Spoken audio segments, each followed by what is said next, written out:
Disclaimer: this video is inspired by the Birdman and Jay Exci's Everything Wrong with CinemaSins videos. It is not original in the slightest, all credit goes to them. They are some of my favourite YouTubers. Thank you. Also, all copyright rights go to CinemaSins, Disney, and any other companies. I don't own anything. Oh, Jeremy, you really shouldn't have done this. I won't let you sing my favourite Disney movie and get away with it.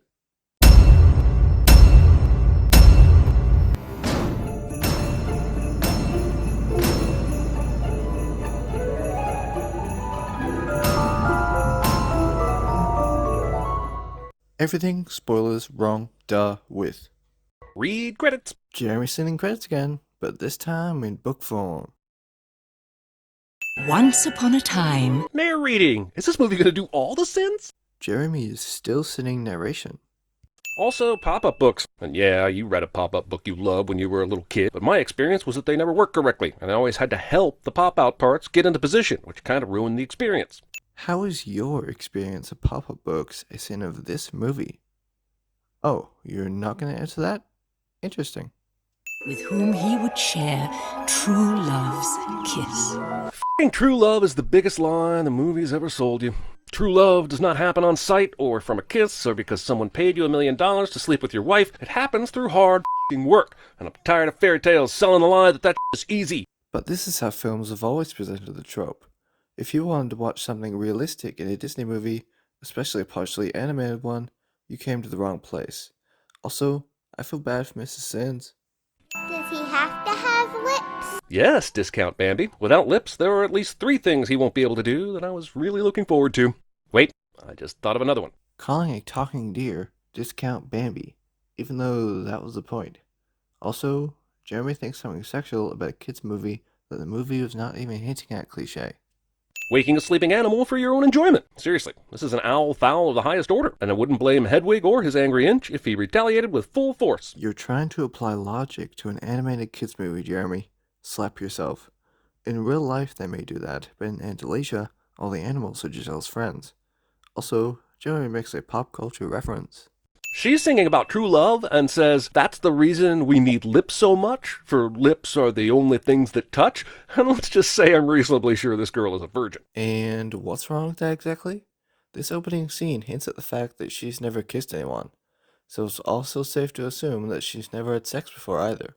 This lip brigade line appears to be passing a giant mushroom and pine cone for her choices after the comb, neither of which look anything like a mouth. But somehow her next options are Peapod, Discount Sebastian, and an apple that the director put in there so we would know he's an asshole for making all this shit appear out of thin air. I doubt the animals know that. They're just finding whatever items they can. Also, a Peapod actually does look mouth-like. Jeremy calls an animated crab Discount Sebastian, even though it isn't talking in this scene like the deer was. This entire song's message is find who you love through true love's kiss, and it feels kind of messed up. Like, are we supposed to just go around kissing people? What if my true love never kisses me, but a slew of true heartache people do? How many people am I allowed to kiss on my way to finding true love before I just get a reputation or a prison sentence? Jeremy is applying logic to an animated Disney movie. Again. Amazing, sire! Your 10th troll this month! Thing my minions say to me while reading me our comment section somehow ends up in the script. Now that's cringe. This Prince guy starts singing the same exact song the girl was singing earlier. Someone stole a song, folks, and I'm not talking about Lady Gaga ripping off Madonna with Born This Way. That's probably because it's a standard song that everyone knows in Andalusia. Plus, Edward is a romantic, and it's not that hard to believe that he knows the song too, since he keeps trying to meet girls. Which is why Nathaniel constantly sets trolls loose for him to vanquish. Also, Jeremy makes another pop culture reference. I'm supposed to eat you! What the f***? Animated movie, Jeremy. Big monster wants to eat human. Not that hard. And if you're thinking something dirty, slap yourself again. This movie does not understand weight. This gag only works when the heavy person lets go and the lightweight person is still holding on. Go back to school, movie. That's the point. It's playing to that joke. Jeremy applies logic to a kid's film. You're the one that should go back to school. Or rather, preschool.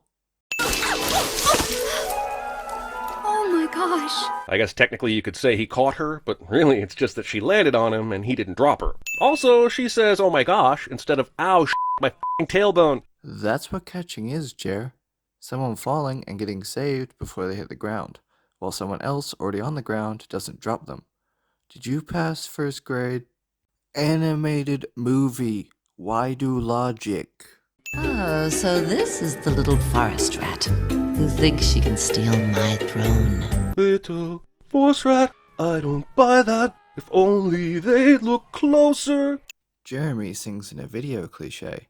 Jeremy makes a pop culture reference. I implore you, look at this wheel, people. It does not physics. It does not even science a tiny bit. A single spiral spoke in a wheel otherwise made of air is a death trap. This wheel offers no support. Here we go again. Do I have to explain what an animated movie is again, Jer?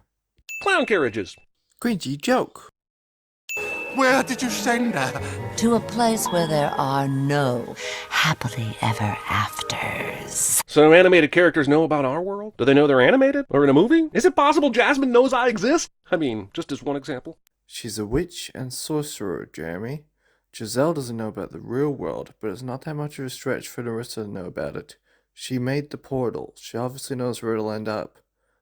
Also, Jeremy makes a pop... Giselle, how's the peeping? Jizzy, jizzy, jizzy, jizzy. Jer, how's the pop culture references? Jerry.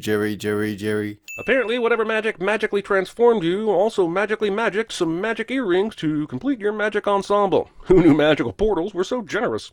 Okay, you got me there. Where are the earrings? Although, you said it yourself, it's magic.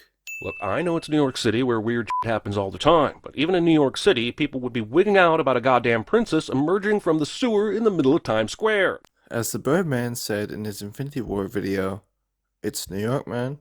Not the worst thing to happen. I'm from Australia myself, though, so I wouldn't know. Good thing all this traffic didn't start trafficking until she had plenty of manhole escape and bewilderment time. It's not that much of a stretch to say there wasn't any traffic for a few minutes when she popped out of the manhole cover. Use your imagination, Jer. Yes, New York City pedestrian traffic is heavy. No, it cannot literally pick up and carry a person like ants do with potato chips. Jesus. Literally none of these people give a shit about her and would even pause to let her run back up the stairs if it meant they didn't have to deal with her screaming anymore. Again, suspend your disbelief. Come on, it's not that impossible for that to happen. How did she get on the subway in Times Square because a sea of people carried her there, and then not get off until she was in a place so lonely and desolate there's literally no one else around? And how did she pay for her fare? New Yorkers aren't, like, constantly paying fares for entitled white princesses riding the subway for the first time. There, look, an actual sin.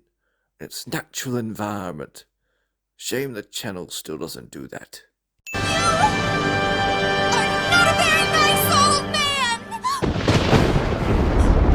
Sudden and dramatically timed downpour is sudden and dramatically timed. Are you saying inconvenience in a movie again, Jeremy? I thought Birdman straightened you out on that. This 6-year-old gets out of a car in New York City because she sees someone on a billboard in a princess dress. That's it. That's the reason. This is a very naughty child, or possibly a very negligent father who has yet to teach the dangers of New York City streets to his daughter. Morgan is a 6-year-old girl who likes princesses and unicorns. Of course she would do that. She didn't like the history book her father gave her anyway. Plus, Robert reprimands her for it a moment later. He told her not to do something, and when she did it, he told her off. What more do you want? Daddy, why is there a princess on the Kessler billboard? It's an advertisement. It's a mannequin. She's really there. No, she's not. What are you doing? Get back in here! Stop! Morgan! Stop! Hey, Morgan! princess! Morgan! Don't you ever do that again. Just want to point out that this cab driver is taking mind their own damn business to the next level right now. Not a peep or movement after the child ran out of the vehicle, and then was chased by her dad, who caught a princess who fell from a billboard. Driver's just like, not my circus, not my monkeys, which is very New York-like, but still probably a sin. You admit something is New York-like, but still sin it anyway? What?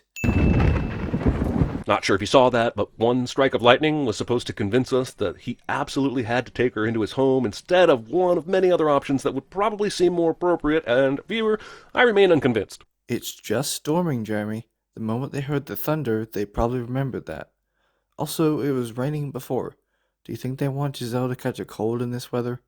And where else would he take her? He wanted her to simply dry off and then call her a cab. But I must have looked very far because I fell. You were pushed, like hard. There's no way you think you fell, and now I can't trust anything you say. Yes, but after she was pushed, she did fall. At least in that moment, she believed that. She admits near the end of the movie that she knew the old lady pushed her and sent her here.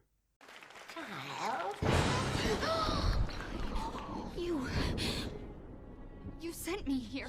She can't fit the dress through this huge doorway, even though she fit it through the manhole and the subway doors and climbed a f***ing ladder in it. This doorway is a lie, and the joke isn't even very original. I bet that not all subway doors are that small, but I wouldn't know. Even if these ones were, the other people trying to get off would have helped her just like Robert, otherwise they can't get out. You're right about the manhole and the ladder, it's not easy. But, as I told you before, kids film, imagination, you have none. Just so we're clear on what's happening here, he's calling a car for her, stares at her while she's sleeping, has some sort of thought or realization, and decides to let her stay the night. I think the movie wants us to see this as the seed of love. There's a whole other garden of seeds that make this moment darkly ambiguous at best. The thought/realization is feeling pity for her. He realizes he shouldn't just send her off in a cab just because he thinks her loony. Apparently, Jeremy is not courteous to other people. He tells his daughter he wants her to sleep in his room tonight because there's a strange woman on the couch, but then no one turns off the daughter's lamps. Yes, very true. Waste of power. The chipmunk can't speak English after going through the portal, and that is really f***ing arbitrary. All the cartoons that come through here become real versions of their cartoon selves, but f***ing language shouldn't have anything to do with it. Everyone that comes through the portal so far have been the humans, who obviously can speak. Pip is the first animal to come through, and he can kind of speak English when he talks, but real-life animals can't talk, so he's not very good at it. Go ahead, Pip. What does he want to say?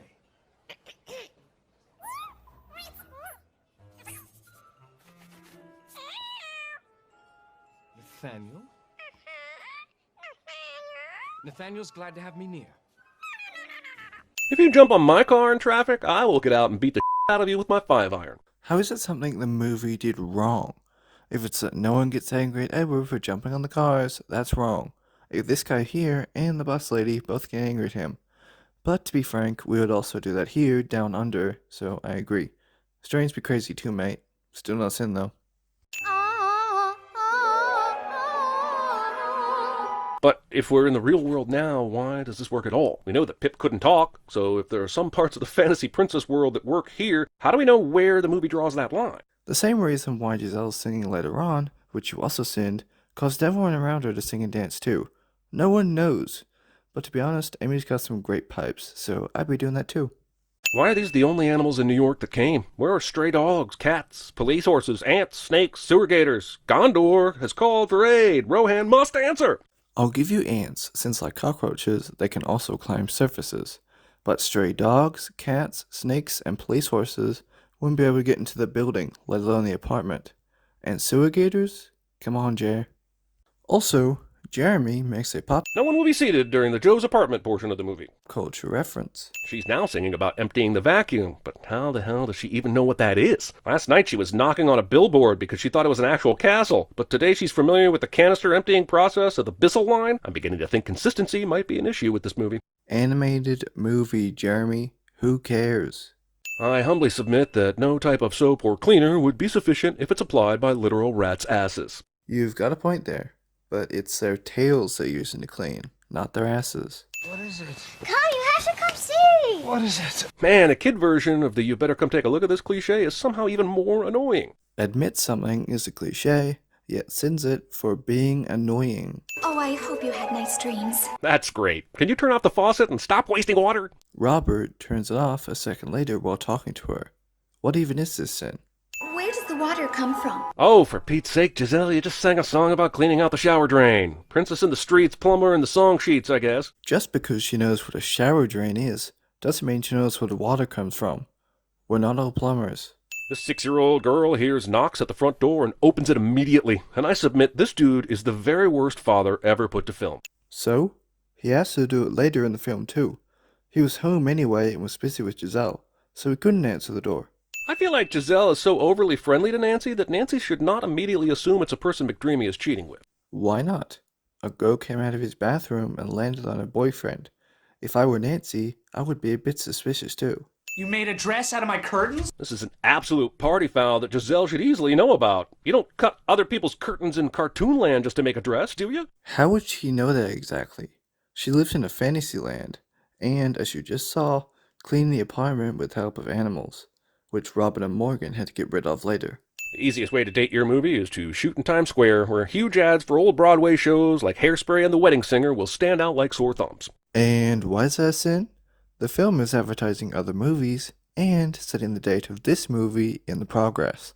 I could let it win, money-wise. Even if it could penetrate the top of this bus, do you realize how long that sword would have to be to reap this bag of birdseed in the lap of a seated passenger in this bus? Prince Edward isn't packing that much in his scabbard, I promise. But also 4 inches from horrific murder. Animated comedy movie. Wait, what? She can just use any water to see into the real world? How does she even know Giselle is here right now? And if that fish can see her, can't everyone else in this office? This movie would be even more fun if it actually had some clear rules and stuck to them. It's magic, Jer. Just play along. You cannot just put a chef's hat on and go about inspecting dishes in a restaurant this nice. At an Applebee's, yes. At a fine dining spot, no. I swear it's like only 1% of your videos are actual sins like this, while the rest is verbal garbage. Happily ever after. My leader. In case you needed a visual example of the power of boners, Disney is here to help. I swear we are just seconds away from seeing Peter Pettigrew's O-face here. Jeremy says boner. Jeremy makes a pop culture And when the hands of the clock strike 12. Expositional soup. cringy joke number 2. Oh, sure, our world reduces you from talking to just pipsqueaks, but you can still completely change your shape when the joke requires it. It's almost like the universe's laws are no longer immutable, but determined by some sort of script. This is the point of the movie that shows you Pip can partly talk, but that others can't understand it. Also, again, it's a kids' movie. Being this entertained by fish. I would do that too. Fish are awesome.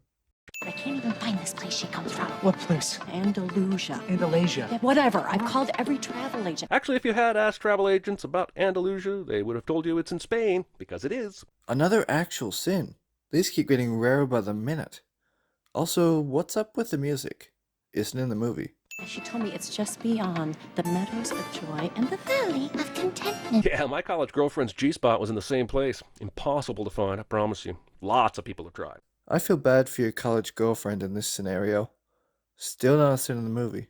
I'm sorry, I can't help it. Is she actually crying? It's just so sad. This movie is charming, but you forget how far it stretches that charm with bloated bullshit like this scene.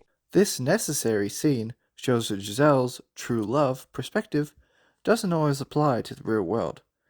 We also get Giselle feeling any other emotion but happiness. Also, Jeremy's seen something he likes cliche. I just can't handle it. Robert? Just go. I feel like there's got to be some middle ground between letting her sleep on your couch and Encino Manning her in New York City. That was nighttime on the side of the road in the rain. This is daytime in a park. Far different scenarios. Also, she not only left animals in his house, but ruined his relationship and work. Also, Jeremy makes a pop. Sudden change of heart cliche. This f***ing nightmare slinky bull. I swear to God, if this stilt-wearing motherfucker tried to hug me, he'd get body checked into that f***ing pond over there. Great! How's that a sin of the movie? You hate these types of performers. We get it. How can the potion be so fast to burn the bike helmet, but never once burn the wooden stick the apple was on? You say potion, but your subtitles say poison. Pick a lane. Is it a potion apple or poison apple? Magical steel drum band appears and already knows the song. It's sickening. We had this at the beginning of the movie, and it's not helpful here either, Jer. This Caribbean band is made up of 3 people of color, and then they get joined by Toby Keith. Also, not Toby Keith is so into the music he leaves behind his guitar case and all his busking earnings that were in said guitar case. What a loser Toby Keith is. Jeremy points things out on the screen cliche. Also, singing Toby Keith. This is the sound of music. I don't care what you say, I know what I know. We're back to this again. That's the point. I swear I wasn't going to keep bringing this up, but this movie is taunting me. Random strangers with identical flowers, prepared matching dance moves, orchestral accompaniment, songs that continue straight into the chorus despite completely changing environments. Damn it, movie! Is this the real world or not? Jeremy sings this banger of a song. Again. Also, another sin for not realizing these are the chimney sweeps from Mary Poppins. 6 old-ass white couples dancing to island music. Pointing things out on the screen cliche. They've attracted a big enough crowd at this point that this should be on the evening news. Again, it's New York, man. Okay, that's enough. Time to skip. I agree. Time to skip whatever that is, because it isn't the sin of the movie. The construction workers stop working to sing and dance along, and that is a problem. How many of these are you going to do? Honestly? That's it. I give up. You broke reality. You wouldn't believe where I am right now. I'm in Central Park, that place New Yorkers don't know about and never go to. You won't believe how big it is. Is that supposed to be a joke? Is this why subscribers still think this is a joke channel? How did they pay for this hotel room? True. Say what you want about Disney, but stringing up a chipmunk crucifixion style in a closet is definitely a choice. Nathaniel's still a villain here, Jer. He doesn't like Pip. Why do movies insist on doing this? Why must we always blow up the size of the moon to comically large proportions? Who are the ad wizards that came up with this shit? Again, that's the trope that movies have always been doing. As for why, no one knows. Mere seconds ago, that pepper cap was firmly on your finger, and you're just screwing it back on? I don't know where your finger has been, but I know where mine has been, and this is why you should never use the restaurant table dispensers, ever. No one cares, Jeremy. This isn't a sin of the movie. Sounds like it, but no. Guys, we've been at this restaurant for at least a minute already, and why is everyone pretending this uncut, untouched pizza doesn't exist? Guys, there's a pizza at the table. Eat the f***ing pizza. Exactly. Isn't that why you came to the restaurant? If you just wanted to talk and not eat, there are places for that too. It looks yummy. Yeah, be careful. It's poisonous. You're joking. Yeah. Well, that's a stupid joke, and you were stupid for saying it. That's your opinion. Last time I checked, opinions aren't sins. He swings the broom trying to hit the chipmunk, and I'm still wondering how he was able to pose as a waiter and get the bartender to make a drink and then poison said drink and bring it to the table, all without an actual employee of this Italian restaurant spotting him or calling him out. Firstly, Jeremy says things that are happening on screen. Second, you already sinned this earlier. Stop double sinning. I agree with you, but still a sin. Motherfucker, you cannot throw a pizza on a pizza tray like it's a frisbee and have that travel together without the pizza and the tray separating profoundly. I agree, but again, these movies don't do logic. I already said that about 5 times. I'll help you out here. See, it's funny because the dog is peeing on him. No other reason, just dog piss. But hilarious, right? Also, the owner of this animal should be jailed. Pointing out an obvious joke, and what's happening on screen cliche. Also, why? All dogs do this. It's annoying, but it happens. She gets angry for the first time ever, enjoys it, then touches Can't Buy Me Love's chest all sexy-like, and what the is happening right now? She's experienced a new emotion in anger, and so now she has to immediately get horny too? Jeremy points things out on the screen cliche, and makes pop culture reference. Also, she realizes she's getting feelings for Robert.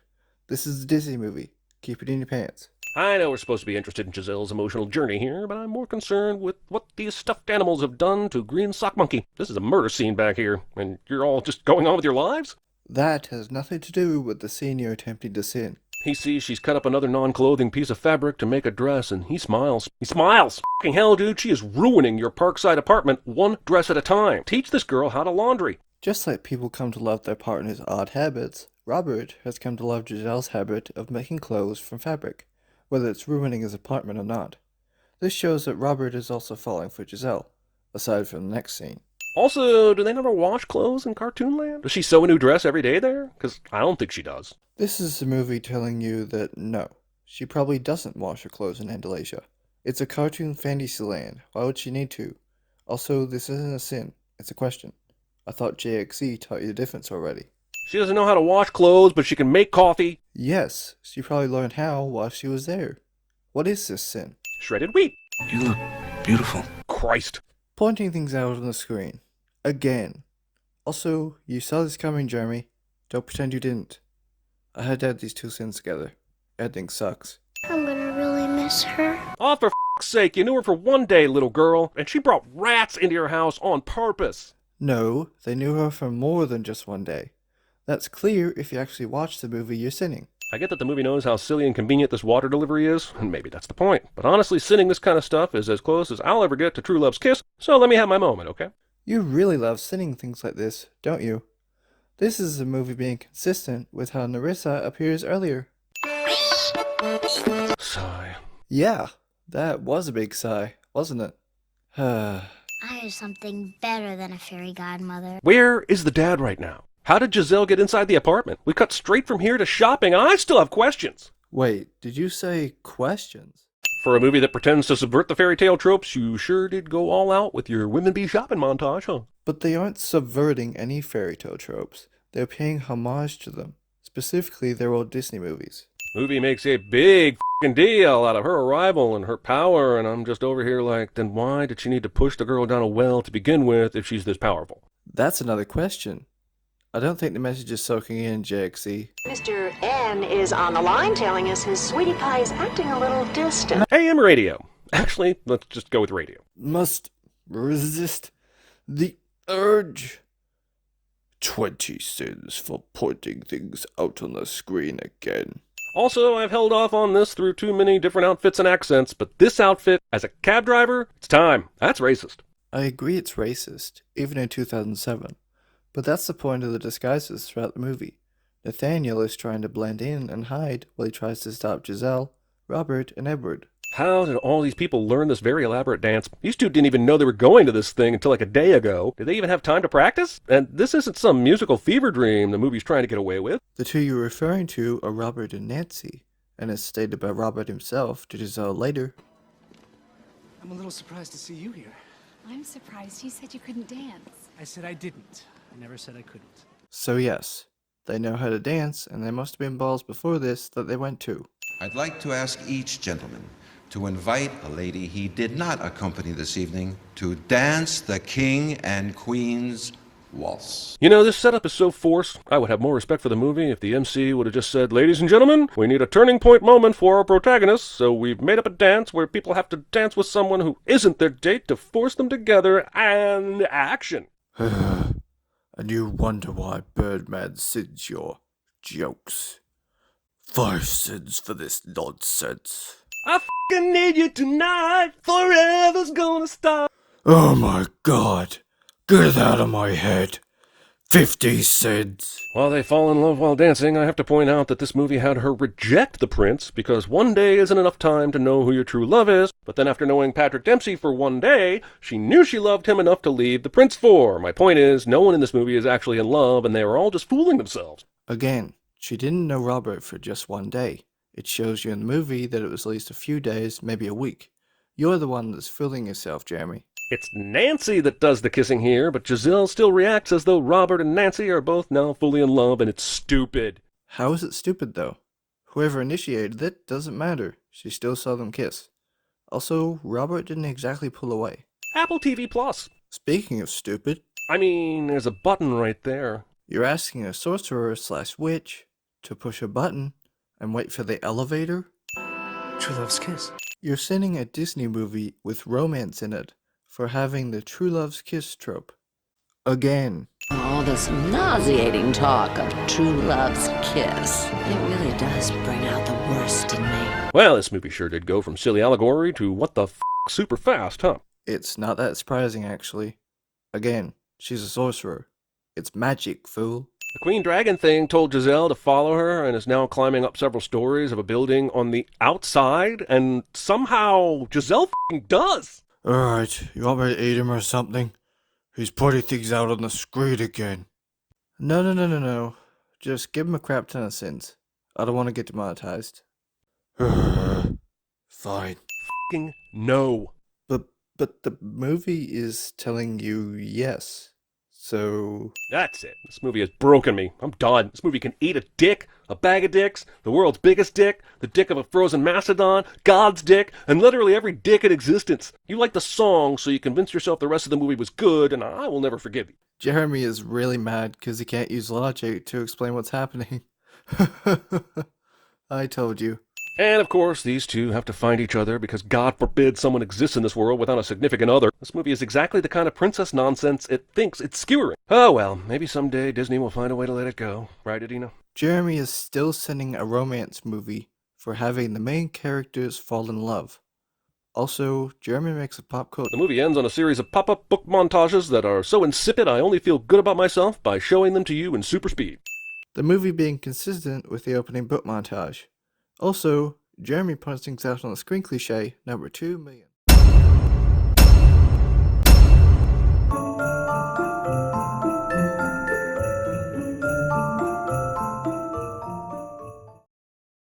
Outtakes. Let's make some outtakes. Outtakes, outtakes, outtakes! That's probably because it's a standard song that everyone knows in Indonesia. Plus, Robert is a romantic. It's not that hard to- wait, Robert? Damn it. Here we go again. Do I have to explain on the end of the... There! Look! An actual sin! Oh wow. The same reason why Giselle's ninging later on. Ninging? Great! How is that a sin in the movie? You hate these types of performers. Just like people come to love their partner's odd habits. I agree it's racist, even in 2007. But that's the point of the disguises. How is it stupid though? Whoever initiated